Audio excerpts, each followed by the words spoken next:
शिवालय मत जा, घर में भगवान शंकर के मंदिर न जाकर अपने घर में शिवलिंग पर जल चढ़ा लो, पर शंकर की भक्ति जरूर करो, क्योंकि शिव भक्ति के बिना जीवन का कल्याण नहीं है, पार नहीं हो सकता। कि अब डायलिसिस बंद हो गया और शंकर की कृपा से किडनी ने काम करना प्रारंभ किया। ये शिव भक्ति, इसको शंकर का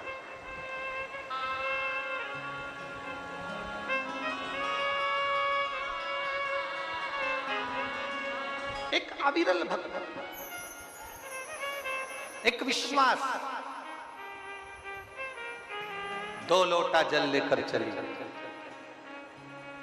आज जल नहीं, हाथ में जल और साथ में प्रसाद शिव जी के सामने रख दो।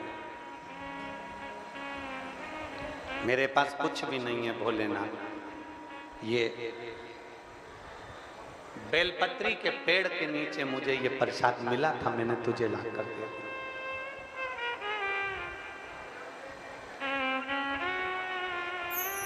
बेलपत्र के वृक्ष के नीचे ये प्रसाद मिला था, मैंने तुम्हें ला कर दिया। सत्य बोलो,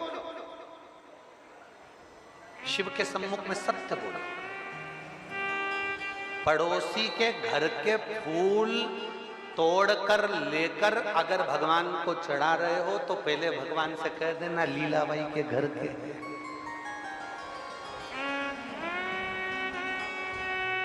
ये जो पीले वाले हैं ना, ये 3, ये लीलाबाई की आंखें, और ये लाल वाला गुलाब का है ना, वो तो रोड के किनारे लगा था, मैं तोड़ के ले आई, तेरे लिए लेके आई हूं। सत्य बोलो, तुम्हारे भोले स्वरूप से, तुम्हारे भोले भाव से, तुम्हारे भोली मुख की वाणी से मेरा शंकर इतना प्रसन्न हो जाएगा कि तुम्हें शंकर को ढूंढने की जरूरत नहीं पड़ेगी, शंकर तुम्हें ढूंढता हुआ तुम्हारे पास आएगा। कह दो ना, हमारा है ही नहीं, कह दो ये फूल है, ये माला है, ये सब हमारा नहीं है। हमारा है क्या?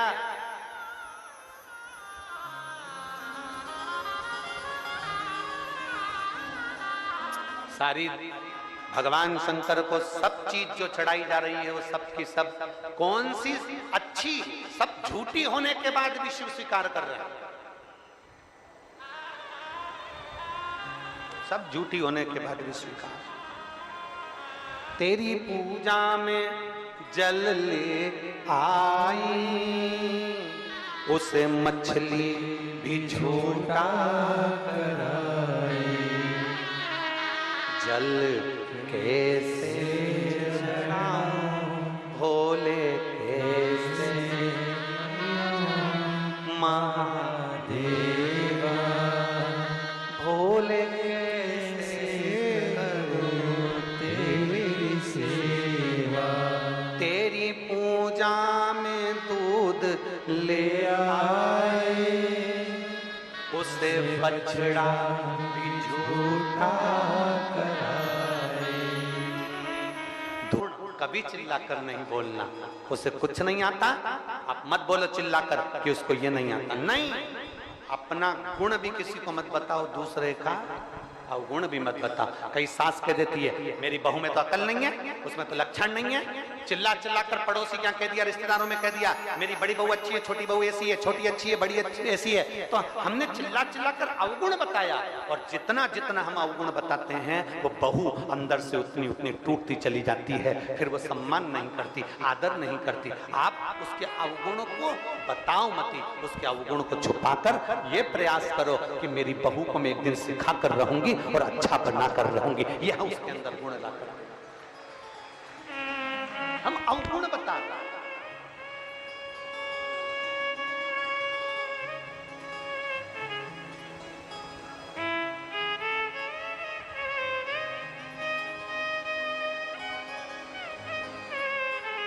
मालनी, वो मालन पहुंच गई और क्या कह रही है, ये तो मुझे बेलपत्र के वृक्ष के नीचे मिला है, आपके लिए लेकर आई। प्रणाम करती हूँ आपको, आप पा लीजिए। शंकर जी से कह रही है आप पाओ पाओ।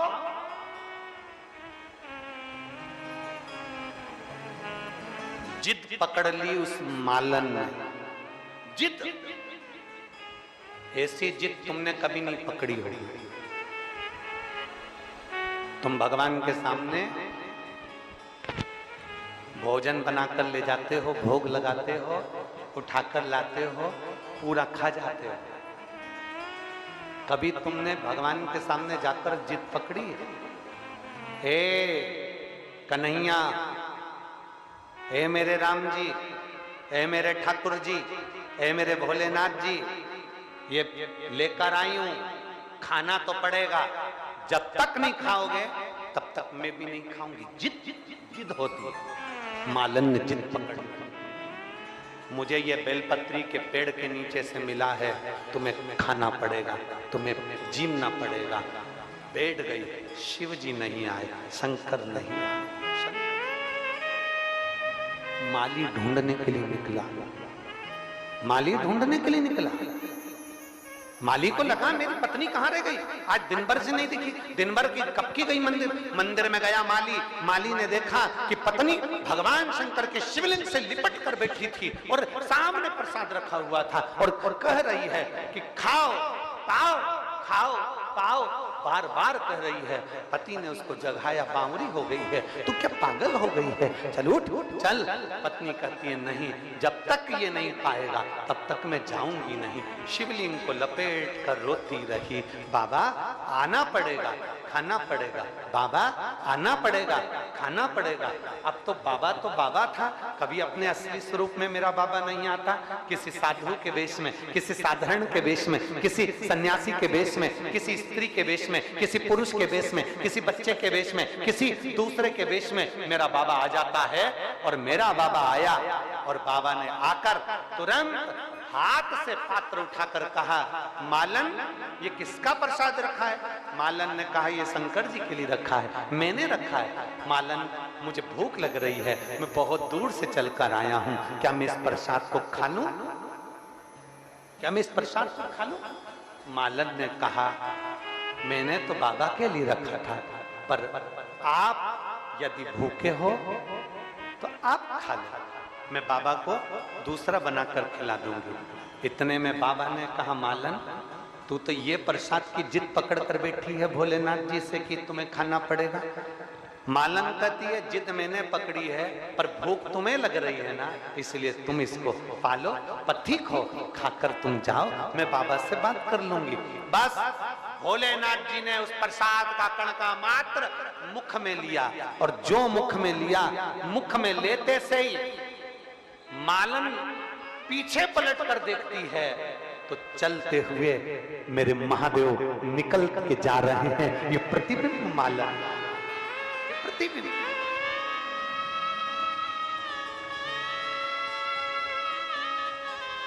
आंख से आंसू बहते हैं। बचा हुआ प्रसाद मालन खा लेती है। मालन प्रसाद को पाकर सुख पाती है और उसका गर्व ठेरता है। गर्व ठेरता है। एक बेटी जन्म लेती है जिसका नाम मालिनी होता है। क्या नाम है उसका? मालन की बेटी जन्म लेती है जिसका नाम मालिनी होता है। मालिनी बचपन से मिट्टी का शिवलिंग बनाकर पूजन करती है, शंकर की आराधना में डूबी रहती है, शिव स्तुति में डूबी रहती है। माली और मालन अवस्था पाकर प्राण छोड़ देते हैं। मालिनी अकेली रह जाती है। फूल बेचती, माला बनाती, माला श्रृंगार बनाती, बेचती और अपना यापन करती। समय की अवस्था में मालिनी के भी प्राण छूट जाते हैं।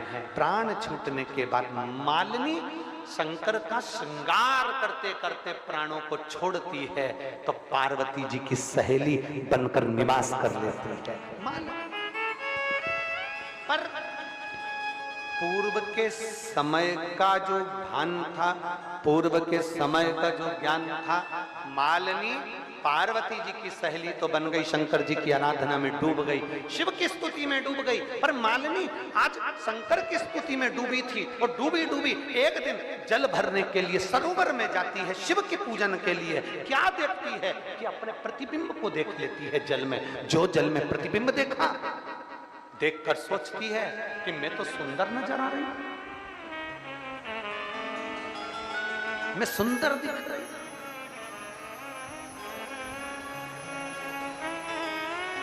मालिनी को लगा कि मैं सुंदर नजर आ रही हूं, हो सकता है मेरी ये सुंदरता शिव की पूजन में बांधा बन जाए। मालिनी गई, पार्वती जी के चरणों में बैठ गई। पार्वती जी ने पूछा, मालिनी तुम मौन चुप क्यों, किस लिए? मालिनी कहती है, आज तक मैंने महादेव जी से कुछ नहीं मांगा, पार्वती माँ आपसे कुछ नहीं मांगा, आज मेरा मन करता है मैं आपसे कुछ मांग लूं, आज मेरा मन करता है मैं आपसे कुछ मांग लूं। मांगो, क्या चाहिए? पार्वती जी मुझे हाथी का मुंह लगा दो, मुझे सुंदर नहीं बनना है, मेरे को हाथी का मुख लगा दो। मालिनी को समझाया पार्वती जी ने, पर मानी नहीं। पार्वती जी ने मालिनी का हाथी का मुख लगा दिया। पार्वती जी की एक सहेली का वर्णन आता है मालिनी का, जिसका गजमुख है।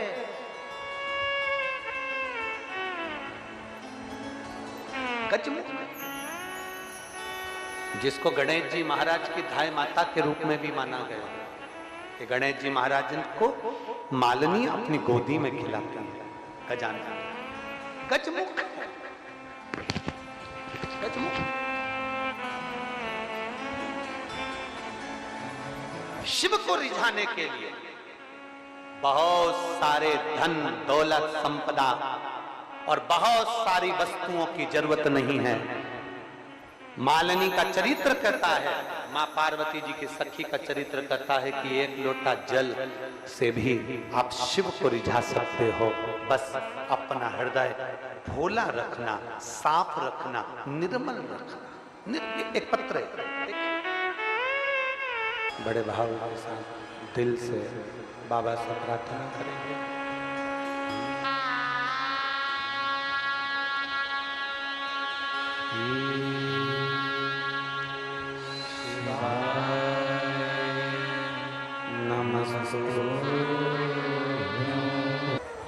अब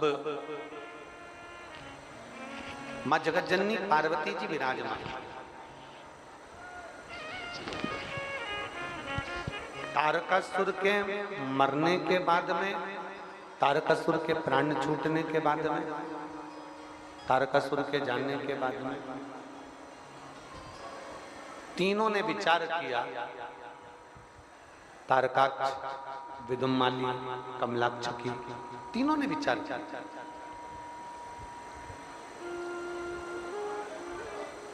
हम कभी मरे ही ना, हमारे प्राण छूटे ही नहीं।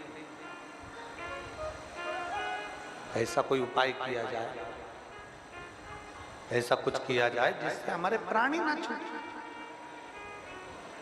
दुनिया केवल यही सोचती है, संपूर्ण ब्रह्मांड यही सोचता है कि हमने जितना कमा के रख लिया है, जितना जोड़ कर रख लिया है, अब हमें मरना नहीं है। बस अब कुछ भी ऐसा हो जाए कि हमारे को ऐसी अमर बूटी मिल जाए जिससे हमारे प्राण ना छूटे, हमारे प्राण ना छूटे, ऐसी कोई अमर बूटी हमको प्राप्त हो।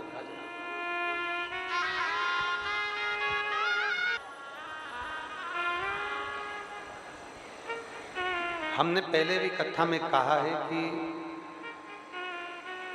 बादाम खाओगे तो भी मरना है और नहीं खाओगे, बोलो तो जम के, तो भी मरना। पार्लर जाओगे तो भी मरना है और नहीं जाओगे तो भी मरना।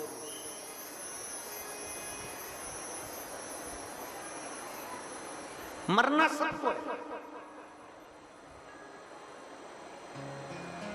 प्राण सबके छूटना।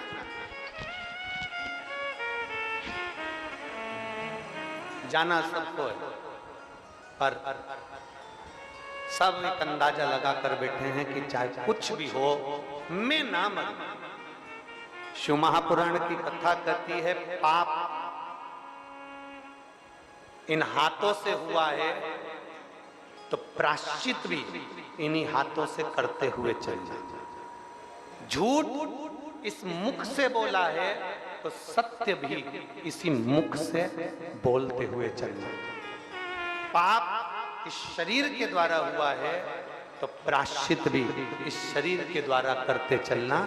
तो कम से कम मेरे देव अधिदेव महादेव के सामने जाओगे तो मुख तो दिखा सकते हो कि हमने अपने पाप कर्मों को धो दिया, हमने अपने पाप कर्मों को धो दिया, हमने अपने पाप कर्मों को समाप्त कर दिया, हमने अपने पाप कर्मों को धो दिया।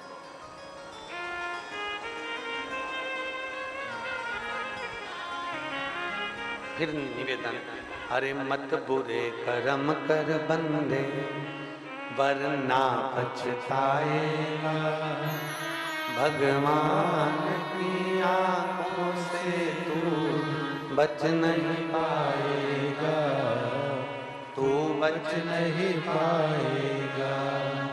अरे ओ अज्ञानी मत करना दानी, तेरे कर्म का फल भी तू ही पाएगा, जैसा किया तूने तेरे आगे